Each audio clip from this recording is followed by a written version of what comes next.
हर हर महादेव, जय माता की, नमः शिवाय।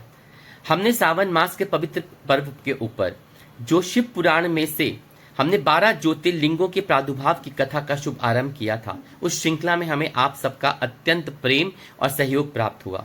साधुवाद। उसी श्रृंखला को, जैसा हमने आपको एक प्रॉमिस किया था, हम शत रुद्र संहिता के अंदर से अब शिव जी के महाकाल आदि 10 अवतारों तथा 11 रुद्र अवतारों की वर्णन करने जा रहे हैं। इस कथा को हम चाहते हैं कि ये कथा हम सबको लाभदायक लगे और हम इसका अत्यंत लाभ उठा सके और अपने आप को शिव तत्व से और शिवमय कर सके। तो आइए आज हम 10 अवतारों और 11 रुद्र अवतारों का वर्णन करने जा रहे हैं। यक्षेश्वर तार की बात कहकर नंदीश्वर जी कहते हैं, मुने, अब शंकर जी के उपासना कांड द्वारा सेवित महाकाल आदि 10 अवतारों का वर्णन भक्ति पूर्वक श्रवण करो। उनमें जो पहला अवतार महाकाल नाम से प्रसिद्ध है, जो सत्पुरुषों को भोग और मोक्ष प्रदान करने वाला है, उस अवतार की शक्ति भक्तों को मनवांछित पूर्ण करने वाली महाकाली है। दूसरा तार नामक अवतार हुआ, जिनकी शक्ति तारा देवी हुई।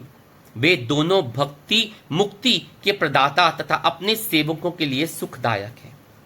बाल भुवनेश नामक तीसरा अवतार हुआ। उनमें बाला भुवनेशी शिवा शक्ति हुई, जो सज्जनों को सुख देने वाली है। चौथा भक्तों के लिए सुखद तथा भोग मोक्ष प्रदायक षोडश श्री विदेश नामक अवतार हुआ, जो षोडशी श्री विद्या शिवा उनकी शक्ति हुई। पांचवा अवतार भैरव नाम से प्रसिद्ध हुआ, जो सर्वदा भक्तों की कामनाओं को पूर्ण करने वाला है। इस अवतार की शक्ति का नाम है भैरवी गिरिजा, जो अपने उपासकों को अभिशिष्ट दायिनी है। छठा शिवा अवतार छिन्न मस्तक नाम से कहा जाता है और भक्त कामना प्रदा गिरिजा का नाम छिन्न मस्ता है। संपूर्ण मनोरथों के दाता शंभु का 7वां अवतार धूमवान नाम से विख्यात हुआ और उस अवतार में श्रेष्ठ उपासकों की लालसा पूर्ण करने वाली शिवा धूमावती हुई। शिव जी का 8वां सुखदायक अवतार बगला मुख है और उनकी शक्ति महान आनंददायिनी बगलामुखी नाम से विख्यात हुई। 9वां शिव अवतार मातंग नाम से कहा जाता है और उस समय संपूर्ण अभिलाषों को पूर्ण करने वाली सर्वांगी मातंगी हुई। शंभु के भक्ति मुक्ति रूप का फल प्रदान करने वाले 10वें अवतार का नाम कमल है, जिसमें अपने भक्तों का सर्वथा पालन करने वाली गिरिजा कमला कहलाई। वे ही शिव जी के 10 अवतार हैं। ये सब के सब भक्तों और सत्पुरुषों के लिए सुखदायक तथा भोग मोक्ष के प्रदाता हैं। जो लोग महात्मा शंकर के इन 10 अवतारों की निर्विकार भाव से सेवा करते हैं, उन्हें ये नित्य नाना प्रकार के सुख प्रदान करते हैं। मुने, इस प्रकार मैंने 10 अवतारों का महात्म वर्णन कर दिया। तंत्र शास्त्र में तो यह सर्वदा कामप्रद बतलाया गया है। मुने, इन शक्तियों की भी अद्भुत महिमा है। तंत्र शास्त्र आदि में इनकी महिमा सर्व कामप्रद रूप से वर्णन किया जाता है। ये नित्य दुष्टों को दंड देने वाली तथा ब्रह्म तेज की विशेष रूप से वृद्धि करने वाली है। ब्राह्मण, इस प्रकार मैंने तुमसे महेश्वर के महाकाल आदि 10 शुभ अवतारों का शक्ति सहित वर्णन कर दिया। जो मनुष्य समस्त शिव पर्वों के अवसर पर इस परम पावन कथा का भक्ति पूर्वक पाठ करता है, वह शिव जी का परम प्यारा हो जाता है। इस आख्यान का पाठ करने से ब्राह्मण के ब्रह्म तेज की वृद्धि होती है, क्षत्रिय विजय लाभ करता है, वैश्य धनपति हो जाता है और शूद्र को सुख की प्राप्ति होती है।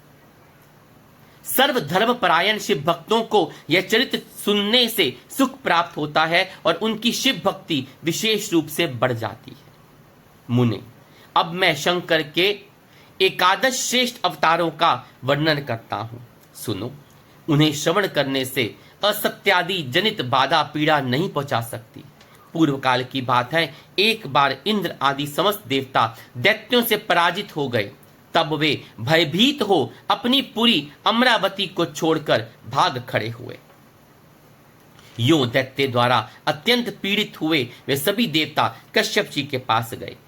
वहां उन्होंने परम व्याकुल पूर्वक हाथ जोड़ एवं मस्तक झुकाकर उनके चरणों में अभिवादन किया और उनका भली भांति सत्वन करके आदर पूर्वक अपने आने का कारण प्रकट किया तथा दैत्यों द्वारा पराजित होने से उत्पन्न हुए अपने द्वारा सारे दुखों को कह सुनाया। तात तब उनके पिता कश्यप जी देवताओं की उस कष्ट कहानी को सुनकर अधिक दुखी नहीं हुए, क्योंकि उनकी बुद्धि शिव जी में आसक्त थी। मुनि उन शांत बुद्धि मुनि ने धैर्य धारण करके देवताओं को आश्वासन दिया और स्वयं परम हर्षपूर्वक विश्वनाथपुरी काशी को चल पड़े। वहां पहुंचकर उन्होंने गंगा जी के जल में स्नान करके अपने नित्य नियम पूरा किया। फिर आदर पूर्वक उमा सहित सर्वेश्वर भगवान विश्वनाथ की भली भांति अर्चना करी। तदंतर शंभु दर्शन के उद्देश्य से एक शिवलिंग की स्थापना करके वे देवताओं के हितार्थ परम प्रसन्नता पूर्वक घोर तप करने लगे। मुने शिव जी के चरण कमलों में आसक्त मन वाले धैर्यशाली मुनीश्वर कश्यप को जब यों तप करते हुए बहुत अधिक समय व्यतीत हो गया, तब सत्पुरुषों के गति स्वरूप भगवान शंकर अपने चरणों में तल्लीन मन वाले कश्यप ऋषि को वर देने के लिए वहां प्रकट हुए। भक्तवत्सल महेश्वर परम प्रसन्न तो थे ही, अतः वे अपनी भक्त मुनिवर कश्यप से बोले, वर मांगो। उस महेश्वर को देखते ही प्रसन्न बुद्धि वाले देवताओं के पिता कश्यप जी हर्षमग्न हो गए और हाथ जोड़कर उनके चरणों में नमस्कार करके स्तुति करते हुए यूं बोले, महेश्वर, मैं सर्वथा आपका शरणागत हूं। स्वामिन, देवताओं के दुख का विनाश करके मेरी अभिलाषा पूर्ण कर दीजिए। देवेश, मैं पुत्रों के दुख से विशेष दुखी हूं, अतः ईश मुझे सुखी कीजिए, क्योंकि आप देवताओं के सहायक हैं। नाथ, महाबली दैत्यों ने देवताओं और यक्षों को पराजित कर दिया है, इसलिए शंभु आप मेरे पुत्र रूप में प्रकट होकर देवताओं के लिए आनंद दाता बनिए।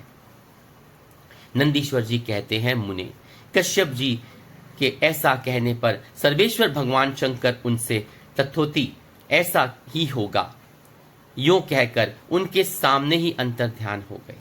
तब कश्यप भी महान आनंद के साथ तुरंत ही अपने स्थान को लौट आए। वहां उन्होंने वह सारा वृत्तांत आदर पूर्वक देवताओं को कह सुनाया। तदंतर भगवान शंकर अपना वचन सत्य करने के लिए कश्यप द्वारा सुरभि के पेट से 11 रूप धारण करके प्रकट हुए। उस समय महान उत्सव मनाया गया, सारा जगत शिवमय हो गया। कश्यप मुनि के साथ साथ ही देवता हर्ष विभोर हो गए। उनके नाम रखे गए कपाली, पिंगल, भीम, विरूपाक्ष, विलोहित, शाश्वता, आजपाद, अहिरबंधुर, शंभु, चंड तथा भव। ये 11 रुद्र सुरभि के पुत्र कहलाते हैं। ये सुख के आवास स्थान हैं तथा देवताओं की कार्य सिद्धि के लिए शिव रूप से उत्पन्न हुए हैं। ये कश्यप नंदन वीरवर रुद्र महान बल पराक्रम संपन्न थे। इन्होंने संग्राम में देवताओं की सहायता करके दैत्यों का संहार कर डाला। इन्हीं रुद्र की कृपा से इंद्र आदि देवगण दैत्यों को जीतकर निर्भय हो गए। उनका मन स्वस्थ हो गया और वे अपना अपना राज्यकार संभालने लगे। अब भी शिव स्वरूपधारी वे सभी महारुद्र देवताओं की रक्षा के लिए सदा स्वर्ग में विराजमान रहते थे। तात, इस प्रकार मैंने तुमसे शंकर जी के 11 रुद्र अवतारों का वर्णन कर दिया। ये समस्त लोगों के लिए सुखदायक हैं। यह निर्मल आख्यान संपूर्ण पापों का विनाशक, धन, यश और आयु का प्रदाता तथा संपूर्ण मनोरथों को पूर्ण करने वाला है। आशा करते हैं कि आपको ये सूचना और ये कथा बहुत लाभकारी और ज्ञानवर्धक लगी होगी। हम इसी श्रृंखला में भगवान के अनेकों अवतारों का वर्णन करने जा रहे हैं। लाइक कीजिएगा, सब्सक्राइब भी कीजिएगा और बेल आइकन जरूर दबाइएगा, तभी तो आपको आने वाली सभी इन महत्वपूर्ण लाभकारी कथाओं का सूचना मिल पाएगी। और हाँ, कमेंट करना मत भूलिएगा। अगर कुछ खास भी सुनना चाहते हैं, जानना चाहते हैं तो लिखिएगा। हर हर महादेव।